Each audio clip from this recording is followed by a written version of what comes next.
예, 오늘은 창세기 3장 말씀입니다. 예, 오늘 이 창세기 3장은 에덴 동산에서 뱀의 유혹이 있었고, 그래서 아담 하와가 선악 지식 나무를 따먹으면서 그들에게 일어난 일들이에요. 이거는 지금 우리 모두에게 일어나고 있는 일들인데, 인간의 타락, 죄의 시작, 죄의 기원, 내가 지금 살아가면서 느끼는 이런 끌어오르는 모든 감정, 심리 증상들, 불안이나 두려움이나 시기나 질투나 미움이나 탐욕이나 살인, 부끄러운 것, 상처, 이 모든 증상들인 거야. 그래서 이 세상에서 겪는 가난이나 질병이나 전쟁이나 죽음이나 이 모든 인간 세상의 이 죄악이 어디로부터인가? 이게 판도라 상자, 그리스 로마 신화에서 나오는 판도라 상자에서 온갖 죄악들이 다 튀어나와서 세상에 퍼졌는가? 그러고 나서는 밑도 끝도 없는, 출처도 없고 근거도 없는 희망이 그래도 우리에게 남아있다. 우리가 이렇게 믿어야 되는가? 근데 오늘 성경에서는 이 에덴 동산에서 있었던 이 분명한 한 사건으로 인해서 세상에 온갖 저주스러운 삶이 우리에게 시작됐다는 것에 대해서, 그리고 그 속에 희망이라는 것은 하나님의 인간을 향한 그 은혜, 자비, 즉 가죽옷과 예수님을 통한 생명나무의 길을 여시는 것 밖에는 우리에겐 희망이 없다는 것이에요. 그래서 오늘의 이 창세기 3장 말씀은 복음이에요. 그리고 창세기 1장, 2장, 3장은 성경 전체 내용이 이 3장 안에 다 들어가 있어요. 봅시다. 에덴 동산 중앙에 뭐가 있었어요? 예, 2장으로 가면은 생명나무와 선악을 알게 하는 나무가 있었고, 또 16절, 17절 보면 본문이 나오는데 봅시다. 같이 한번 읽어볼까요? 2장 16, 17절을 같이 읽어봅시다. 시작. 하나님이 아담에게 2장 16, 17절에 뭐라 그러셨냐 하면, 여호와 하나님이 그 사람에게 명하시되 동산 각종 나무의 열매는 네가 임의로 먹되 선악을 알게 하는 나무의 열매는 먹지 말라. 먹는 날에는 반드시 죽으리라 하시니라. 이 동산에 있는 모든 나무의 열매는 다 먹어도 돼. 다 네 거야. 근데 딱 하나, 선악을 알게 하는 나무, 이거 하나는 절대 먹지 말라고 하셨고, 먹는 날에는 반드시 죽을 것이다. 이게 하나님의 이 에덴 동산의 법이었는데, 이 선악을 알게 하는 나무, 이 알게 하는 이라는 이 날리주의 이 지식, 그래서 선악 지식 나무라고 부르는데, 이게 이제 인간의 모든 죄의 시작, 문제의 발단이 된 이 선악 지식 나무가 뭐냐는 거예요. 이거에 왜 먹으면 죽냐는 거지. 이게 뭐 사과냐? 그러면 독사과냐? 이게 그럼 백설공주도 이거 먹고 쓰러진 거냐? 복숭아냐? 도대체 이게 선악 지식나무라는 것이 무엇일까? 이 선악을 알게 하는, 이 알게 하는 의 지식, 이 knowledge, 이 히브리어로는 이게 다트인데 이게 지식, 이해라는 말이에요. 이거는 안다는 거야. 히브리어의 야다라는 말의 의미인데, 이것은 깊은 릴레이션십을 통해서 그 사람을 알고 이해하는 그 안다는 뜻이에요. 그래서 예수님과 우리가 깊은 관계를 맺어서 예수님을 우리가 알 때 예수님을 아는 그 지식이 우리에게 생명이 되는 거예요. 이거는 머리로 아는 게 아니라 그 사람을 겪으면서 경험하면서 아는 그 안다는 것이에요. 잠언서 3장 18절 말씀도 같이 읽어봅시다. 찾아서 시작. 지혜는 그 얻은 자에게 생명나무라. 지혜를 가진 자는 복되도다. 이 지혜는 예수님이고 그분의 말씀이에요. 이 지식의 시작이자 지식의 최고는 또 무엇인지 봅시다. 잠언 1장 7절 말씀을 같이 읽읍시다. 시작.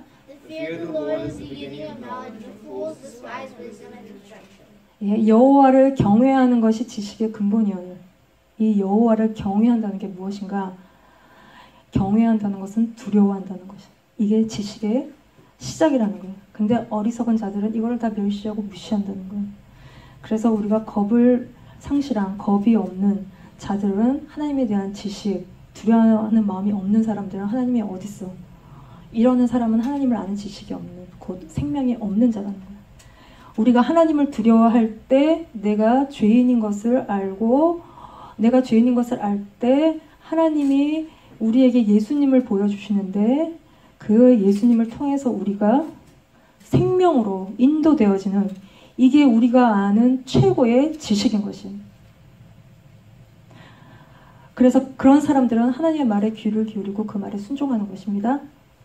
우리가 부모를 무시하지 않고 부모를 존중할 때 부모의 말을 듣는 것처럼 하나님을 두려워하고 하나님을 존중할 때 하나님의 말씀을 듣는 것이. 그래서 이 선악 지식 나무의 이 선과 악은 선이 무엇인지 악이 무엇인지의 판단 기준은 하나님 안에 있다는 것이. 하나님께 속한 영역이야. 나에게 속하지 않았어요. 하나님이 맞다 그러면 맞는 거고 틀리다 그러면 틀린 거야. 우리에게는 이걸 판단할 능력이 없어요. 근데 우리는 끊임없이 무엇이 옳은지 뭐가 틀린지 선과 악을 판단하려고 하는데 이것이 우리 앞에 있는 선악 지식 나무라는 거예요. 근데 우리 인간은 나한테 좋으면 나한테 데미지가 오면 나쁜 거예요. 우리는 그 이상의 것들을 생각할 수 없다는 거예요. 근데 선악 지식 나무는요, 원래 나쁜 게 아니에요. 선과 악의 지식은 하나님께 있다는 것이고 피조물, 크리처인 우리는 이 영역을 건드리지를 말아야 되는 거예요. 이 하나님의 권위 아래, 이 말씀 아래 다스림 가운데 있으면 되고 하나님의 뜻이면 이것이 선이라는 것이. 이거를 벗어나는 것이 악이고 죄를 짓는 것이. 그래서 이 선악 지식나무, 생명나무, 그럴 때 이 나무라는 이 나무의 히브리어가 뭐냐면은 이게 에츠인데 이 에츠의 뜻은 충고, 조언, 의논, 어드바이스 그런 것이. 이게 뭐냐면 성경에는 모략과 모사라는 말로 성경에서는 기록되고 있어요. 이게 에츠라는 거야. 이 나무의 뜻은 모략과 모사인데 모략이 영어로는 카운셀러인 거야. 그리고 모사는 카운셀러, 상담하는 거, 상담자. 이게 모략과 모사라는 뜻이에요. 그래서 이 예수님에 대한 예언이 구약 성경에 많이 나와 있는데 이사야 11장 말씀에 보면은 이 예언에 대해서 예수님에 대한 예언에 대해서 예수님 위에 여호와의 영, 예수님이 신약에 오면 성령 충만 받으시고 비둘기 같은 성령이 오시죠. 그 예수님 위에 있는 여호와의 그 영은 지혜와 총명의 영이고 모략과 재능의 영이고 지식과 여호와를 경외하는 영이 오시는데 오셔서 공의로 모든 것을 심판하시고 판단하실 거라는 거예요. 그 지혜로 우리를 다스리시는데 지혜가 예수님이신 거예요. 이 오실 예수님에 대한 예언이에요. 그래서 예수님 자체가 지혜이신데 그분이 우리를 생명으로 인도하신다는 거예요. 그래서 우리의 인생의 충고, 우리에게 조언하시고 우리의 인생에 대한 계획을 가지고 계시고 우리의 인생의 상담자 카운슬러이신 거예요. 그래서 우리가 학교에 카운슬러 찾아가죠. 대학 갈 때도 찾아가고 문제가 있으면 찾아가는 그 예수님 우리의 카운슬러라는 거예요. 왜냐하면 나는 지혜가 없고 나는 아무런 계획이 없고 내 인생에 내가 전략을 갖고 있지 않고 내가 어떻게 될지 모르기 때문에 우리에게는 그 예수님의 전략이 필요한 거예요. 우리 인생에. 그래서 잠언 24장 6장에는 뭐라고 그러냐면 너는 모략으로 싸우라. 승리는 모사가 많음에 있느니라. 이 말씀을 하시는데 우리를 돕고 인도할 지혜자, 그 예수님이 필요한 것이에요. 이 예수님을 말씀이라고 해서 예수님을 말씀이라고 성경은 기록하고 있는데 이 말씀으로부터 모든 지혜가 나오는데 그래서 결국 나무라는 것은 말씀인 것이에요. 그래서 성령님이 우리에게 말씀을 깨닫게 하심으로 우리의 카운슬러가 되시는 거예요. 그래서 에덴 동산에 이 여호와 하나님은 선악을 알게 하는 나무를 두시고 먹지 말라고 하심으로 그 말씀의 권위 아래 아담을 두셨는데 아담이 이걸 깨트리고 먹어요. 그랬더니 자기 생각, 자기 판단이 막 흘러 들어온 것인데 이 과정을 보면 뱀이 하와에게 접근을 해요. 하와는 아담을 통해서 이 선악과를 먹으면 안 된다는 사실 들었겠죠. 아담이 에덴 동산에 있을 때 하나님이 먹지 말라고 얘기하셨고 그 이후에 하와가 창조가 된단 말이에요. 그래서 아무래도 하와는 말씀에 좀 약해. 말씀에 약할 때 시험이 오는 거예요. 이거는 단순히 말씀이 약하다는 건 성경 지식이 부족할 수도 있는데 그것뿐만이 아니라 들은 말씀에 대한 믿음 그리고 순종 하려는 마음이 부족할 때 이게 말씀이 약한 거예요. 우리에게. 한번 봅시다. 선악과에 대한 이 하나님의 말씀의 기준 그리고 뱀이 하는 말 하와가 하는 말 이걸 비교해서 너희가 한번 찾아서 한번 써봅시다. 1절에서 5절까지 있어요. 1절에 뱀이 이 여자에게 말하기를 하나님이 참으로 동산 모든 나무의 열매를 먹지 말라 하시더냐. 하나님의 말씀에 그렇게 의문을 불러일으키는 거예요. 사실은 선악과 하나만 먹지 말라고 하셨는데 뱀이 야 그럼 아무것도 먹지 말래? 이렇게 생각을 쑥 집어넣어 준 거야. 우리도 그러지. 너 그거 하나만 그것만 하지 마. 그러는데 우리가 받아들일 때 그럼 날더러 아무것도 하지 말라는 거야. 이렇게 받아들이는 거야. 이게 오해하는 거야. 이게 마귀가 쓱 우리에게 넣어주는 생각이. 그랬더니 하와가 아니야. 요거 하나만 먹지 말라고 하셨는데 만지지도 말래. 너희가 죽을까 하노라. 그러셨다는 거야. 이렇게 말씀 안 하셨어. 하나님은. 먹지 말라고만 하셨어. 만지지도 말라. 이건 하와가 갖다 붙인 거예요. 뭔가 불만이 있었는지 뭐 어쨌는지 갖다가 붙였어요. 그러더니 죽을까 하노라 하니라. 근데 하나님은 반드시 죽으리라 그러셨어요. 이렇게 말씀이 약하니까 사단이 결정적으로 4절에 뭐라 그러냐면 결코 죽지 아니하리라. 완전히 하나님의 말씀과 반대되는 아주 대적하는 얘기를 하는 거예요. 이게 마귀의 마음인 거예요. 그리고 하나 더 얘기하는 것은 그것을 먹는 날에는 눈이 밝아져 하나님과 같이 되어 선악을 알 줄 하나님이 아신다는 거야. 그래서 니네가 먹는 거 싫어하는데 그러면서 하나님에 대한 불신을 믿지 못하는 마음을 확 집어넣어준 거야. 그래서 먹으면 하나님처럼 돼서 선악을 알게 한다는 건데 사실 이게 죄라는 거예요. 피조물인 크리처린 우리가 하나님처럼 되고 싶어하는 그 마음이 죄라는 거예요. 이 말을 하는 뱀의 정체는 도마뱀이 아니라 사탄인 거예요. 이 사탄은 창조세계가 만들어지기 전에 만들어진 영적인 존재예요. 그래서 이 사탄에 대해서는 이사야 14장, 에스겔서 28장 말씀에 굉장히 잘 기록이 되어 있는데 좀 정리를 해보면 이 사탄에 대해서 뭐라 그러냐면 여기서 마음이 교만하여 나는 신이라 내가 하나님의 자리 곧 바다 가운데 앉아있는 자라. 또 아름다움으로 마음이 교만해진 자. 사탄은 또 아침의 아들 계명성이 어찌 하늘에서 떨어졌으며 가장 높은 구름에 올라가 지극히 높은 이와 같아지려 한 자인 거예요. 그러나 곧 수월 곧 구덩이 맨 밑에 떨어짐을 당할 자라고 이사야 14장, 에스겔 28장을 이렇게 기록하고 있어요. 그래서 이 사탄은 하나님을 대적하는 그리고 자기의 멸망의 때를 아는 그리고 천하를 꿰고 속이는 거짓과 교만으로 자신과 같은 죄에 빠뜨리려고 하나님이 만드신 인간에게 접근해서 하나님을 불신하게 하고 대적하게 하고 그래서 네가 하나님과 같아질 수 있다고 막 바람을 잔뜩 넣는 존재가 사탄이라는 거예요. 그랬더니 하와가 뱀과 아주 깊은 대화를 나눈 후에 생각을 다 내준 거예요. 그 다음에 사탄은 밖에서 안으로 들어와요. 우리의 생각을 타고 이게 귀신 생각이구나. 이게 안으로 타거든. 이거 하고 끊지 않으면은 우리가 앉아서 우리도 사탄과 깊은 대화를 기도한답시고도 앉아서 귀신이랑 깊은 대화를 하고 생각이 사로잡히게 되면 정말 6절에 어떻게 되냐 하면 하와가 나무를 봤더니 먹음직한 거야. 굿버분.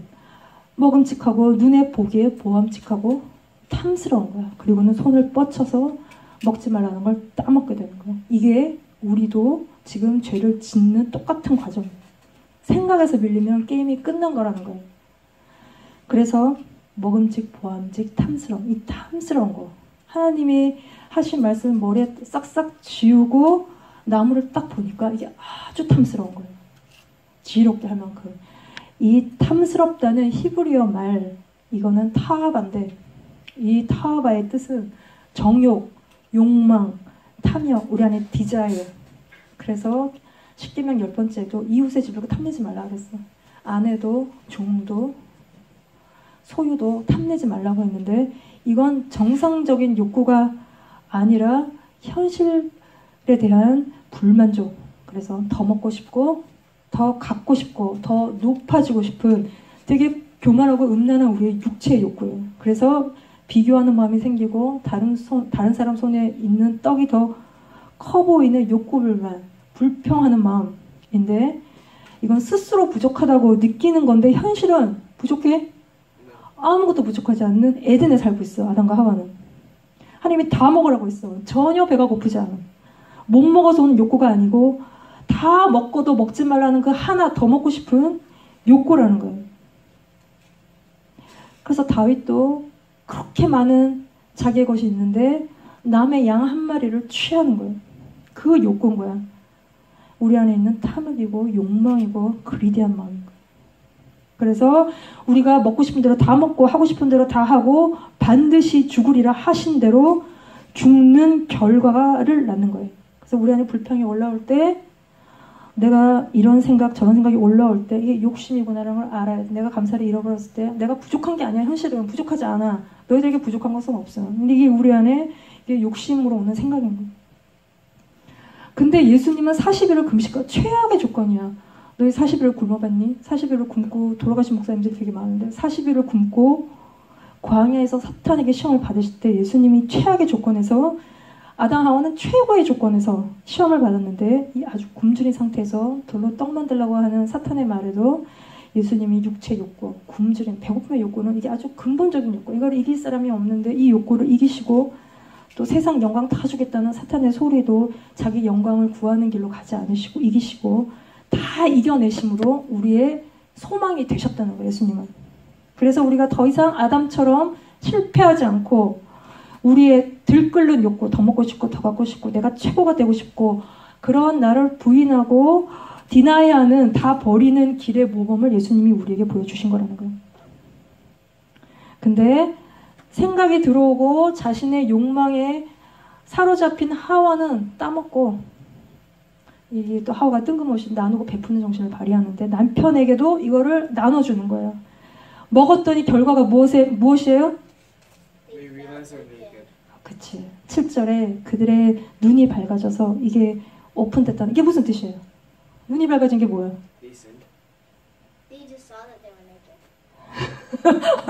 너무 명확한 대답을 하네. 그렇지.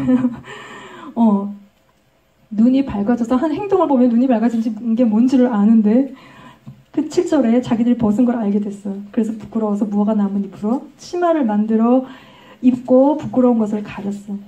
이 눈이 밝아졌다는 건 하나님을 보는 게 눈이 밝아져서 그게 아니라 자기 자신을 보는 눈이 생긴 거예요. 원래는 아담과 그의 아내가 벗었지만 부끄럽지 않았다고 했어. 처음에 만들어졌을 때. 근데 우리는 이게 되게 생소해. 되게 이상해. 우리가 옷을 벗고 있다면 우리는 너무너무 창피해. 이게 이제 우리가 타락 후에 일어난 우리의 다 증상들인 거야. 그래서 우리도 막 내 안에 있는 것들을 숨기고 드러나지 않게 하고 가리고 하늘 낯을 피해서 숨고 아담이 말하는 것처럼 내가 벗었으므로 두려워하여 숨었나이다. 우리도 이렇게 말하는 거예요. 그래서 수치심, 이 쉐임한 것은 우리에게 두려움을 가져온다는 거예요. 내가 발가벗겨주는 것이 두렵다는 거예요. 그래서 하나님 앞에서는 우리가 우리 안에 있는 게 다 드러나는데 그래서 하나님의 낯을 피해서 우리가 숨는 거라는 거예요. 우리가 어떻게 숨냐? 기본 우리가 얼굴 2개는 기본 장착으로 하고 우리가 얼굴 2개를 갖고 살고 거룩한 모양으로 종교 생활을 하고 그리고 세상의 문화는 우리의 많은 인간의 두려움과 불안을 표현하는데 이렇게 그것에서 벗어나려고 무화과 나무 잎을 만들어서 가리는데 그건 그렇게 무화과 나무 잎으로 가린 것밖에 되지 않는다는 거예요. 생각해 보십시오. 우리가 무화과 나무로 내 치마를 만들면 얼마나 불안하겠어. 그 나뭇잎이 얼마나 버텨줄 수 있는지 모르기 때문에 우리가 두려운 거예요. 그래서 눈이 밝아진다는 거는 우리 요 눈 2개 위에 눈이 하나가 더 생긴 거예요. 그래서 우리가 4-5살 꼬마 때는 밝어. 그냥 아무 생각이 없어. 근데 사춘기가 되면 내 안에 자기 의식이 생겨요. 그래서 남을 의식하고 사람들의 나를 보는 시선이 두렵기 때문에 우리가 무화과 나무로 치마를 만들어 입는 일들이 사춘기 때부터 생기는 거예요. 그 숨어있는 우리에게 하나님이 찾아오시는 거예요. 아담아, 내가 어디 있느냐? 하나님이 우리를 찾아오시는데 예수님이 잃어버린 양을 찾아오시는 것과 같은 것이에요. 왜냐하면 왜 찾아오시냐면 이 문제는 우리가 세상이 얘기하는 것처럼 우리 힘으로 해결할 수 있는 문제가 아니라는 거예요. 그때 아담의 반응이 뭐냐면 내가 벗었으므로 두려워하여 숨었나이다 라고 10절에 얘기하는데 그렇게 얘기하고 아담이 무릎 꿇고 잘못했습니다. 회개한 게 아니라 하나님이 너 이거 왜 먹었냐 물으시니까 아담이 뭐라 하냐면 하나님이 주셔서 나와 함께 하게 하신 그가 줘서 먹었다는 거예요. 하와를 처음 보고 뼈 중에 뼈요 살 중에 살이라고 했는데 자신이 지은 죄 앞에 하나님 당신이 내게 주셨다는 거예요. 저 여자는. 저 여자 때문에 내가 먹었다는 거예요. 핑계대죠. 이게 변명하지요. 이게 자기 방어인데 우리가 살아가는 생존하는 서바이벌하는 방식인 거예요. 뭔가 잘못했기 때문에 두렵기 때문에 핑계대는 것이고 거짓말하는 것이고 빠져나가는 것이에요.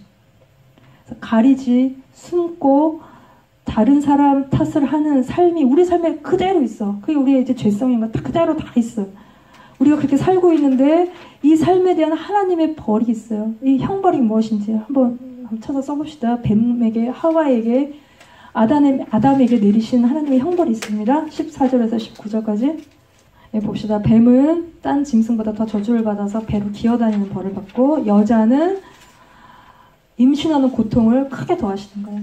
애 낳는 고통이 싹 죽을 것 같기 때문에 그 순간에 내가 얘 이제 하와가 무슨 죄를 지었는지 그걸 생각하게 돼요. 내가 진짜 죄인인 거를 애 낳을 때 여자들이 많이 깨달아요. 그래서 이 심각한 고통이 도대체 어디서부터 오는 것인가를 깨닫는 거예요. 그리고 하와는 남편을 원하지만 원한다는 것은 컨트롤하고 싶은 거야. 남편의 그러나 지배 아래 컨트롤 당한다는 거예요. 그래서 남편을 주무르고 조종하고 원하는 대로 움직이고 싶게 하지만 이게 여자들의 죄된 욕구들이에요. 근데 남편이 여자를 통제한다는 거야. 그래서 세상에 많은 페미니스트들이 여성 해방, 평등, 자유 이런 것들 딸들아 뭐 일어나라 이런 거를 외치지만 이건 또 다른 죄성, 남자들을 컨트롤하고 싶은 이건 해결책이 아니에요. 하나님 안에서 회복된 관계는 남편에게 복종하고 아내를 사랑하는 그 사랑과 순종하는 그 관계 안에서 다스림 받는 그게 회복된 상태인 거예요. 그리고 아담에게는 무엇이라 그러시냐면 아담에게 이르시되 땅이 저주를 받아. 아담 때문에 땅이 저주를 받아. 땅이. 그래서 이 땅을 자연적으로 내버려두면 가시덤불과 엉겅퀴를 내는 거예요. 그래서 이거를 갈아야 돼, 땅을. 그래서 평생 수고해야 그 땅에서 나는 것을 먹을 수 있는 거예요. 그냥 에덴 동산에서는 먹을 게 널려 있었는데 그래서 하나님 뜻대로 살면 됐는데 이제는 아담이 평생 자식과 아내를 먹여 살리느라 고생해야 겨우 먹고 사는, 그래도 때로는 먹을 게 없는 아주 부족한 삶이, 그렇게 살다가 흙으로 돌아가는 이제 허무한 죽으려고 사는 인생이 이제 된 것이에요. 이렇게 살기 때문에 우리 안에 극도의 불안, 미래에 대한 두려움을 이 안에서 불러일으키는 거예요. 이것이 인간의 삶의 현실이 된 것입니다. 이렇게 죄지은 아담과 하와를 하나님의 에덴 동산에서 내쫓으셔요. 왜냐하면 오늘의 본문 22절을 보면 왜 내쫓으시냐면 선악을 아는 일에 우리 중 하나같이 되었으니 생명나무의 열매도 따먹고 영생할까봐 에덴에서 내보내시고 생명나무에 가까이 가지 못하게 그룹들과 불칼로 지키게 하시는 거예요. 이 죄를 지은 상태로 아담과 하와가 그 에덴 동산에서 생명나무를 먹고 영원히 살 수가 없어요. 이들을 위한 다른 구원의 길이 필요한데 인간을 향한 이 구원의 길이 그림자처럼 보여지는 것이 오늘의 본문 가운데 있는데 본문 20절을 보세요. 20절을 보면 아담이 자기 아내의 이름을 무엇이라 짓는다고요? 그쵸, 하와, 영어로는 이브라고 짓는데 이 하와의 뜻이 뭐냐면 생명이라는 것이에요. 하와의 이름의 뜻이 무엇이라고요? 생명. 죄짓고 하나님께 형벌을 받은 하와에게 주어진 이름이 죽음이 아니라 생명이라는 거야.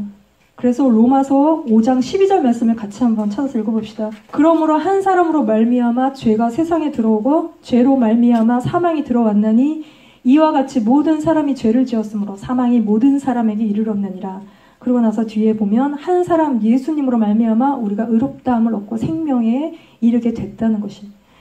그래서 예수님을 통한 그 생명이 죄지은 하와에게 지어진 이름 속에 장차 우리가 앞으로 얻게 될 그 생명이 하와라는 그 이름 안에 들어가 있어요. 그래서 하와는 모든 산자의 어미가 되고 이 여자의 후손으로 오실 예수님을 통해서 인간을 깨어서 죄에 빠뜨린 사단의 권세를 완전히 깨뜨리고 우리에게 구원을 가져다 주실 분으로 예수님이 오시는 거예요. 그리고 또 내가 어디 있느냐 찾으시는 하나님은 아담 하와에게 무엇을 지어 입히세요? 21절에 무슨 옷을 지어 입히세요? 그렇지. 가죽 옷을 지어 입히신단 말이에요. 무화과 나무로 입었던 그 옷을 벗기시고 이 가죽 옷을 지어 입히시는데 이것은 질기고 튼튼한 게 특징이 아니라 이거는 동물의 희생을 통해서 동물을 죽여야지 그 가족을 얻으려면 그 피를 통해서 얻어진 피 흘림이 없이는 죄사함이 없는데 이 피를 동물을 죽인 이 피를 통해서 이 동물의 얻은 이 동물의 가죽 옷은 우리의 수치를 우리의 쉐임한 것을 가리는 거예요. 이게 구원에 오신 거예요. 그래서 예수님의 피가 우리의 수치를 가리고 로마서 9장 33절 같이 읽읍시다. 그는 예수님을 믿는 자는 부끄러움을 당하지 아니하리라. 왜냐하면 십자가는 수치예요. 완전히 발가벗겨진 예수님이 완전히 발가벗겨진 그 십자가를 참으시고 부끄러움을 개의치 않으시는 그 분을 우리가 믿을 때 부끄러움을 당하지 않게 된다는 거예요. 그래서 아담아 네가 어디 있느냐? 누구야? 어디 있느냐? 우리를 찾으실 때 우리가 하나님께 나아가면 예수님을 통해서 우리의 모든 죄, 부끄러움, 두려움이 예수 그리스도의 피로 덮이고 더 이상 부끄러움과 두려움이 없는 그런 사로잡힌 삶이 아니라 하나님의 도우심을 입는 삶. 그러니까 우리가 애를 낳을 때도 하나님이 함께 하시고 죽도록 고생하지 않아도 항상 먹을 것이 있는 부족하지 않는 삶. 하나님 우리의 필요를 다 채우시는 삶. 우리의 길을 인도하신 카운슬러가 되시는 삶. 우리를 인도하신 은혜의 그 삶으로 하나님 우리를 회복하게 되실 줄 믿습니다. 아멘. 예, 같이 기도합시다. 우리가 죄짓고 숨어있는 부끄러움과 두려움 가운데 하나님을 낯을 피해서 숨어있는 우리를 찾아오시는 하나님께 나아갑시다. 예수님 안에 내 모든 두려움과 부끄러움이 떠나가도록 내 인생의 생명나무의 길이 열리도록 우리가 노력하고 애쓰는 이 모든 우리 인간의 현실을 벗어나기 위한 그런 인간적인 노력이 아니라 가죽 옷을 입히시고 우리에게 생명을 주시는 하나님의 은혜를 구하고 그 은혜로 사는 삶이 우리 가운데 회복되도록 우리 같이 찬양하고 같이 기도합시다.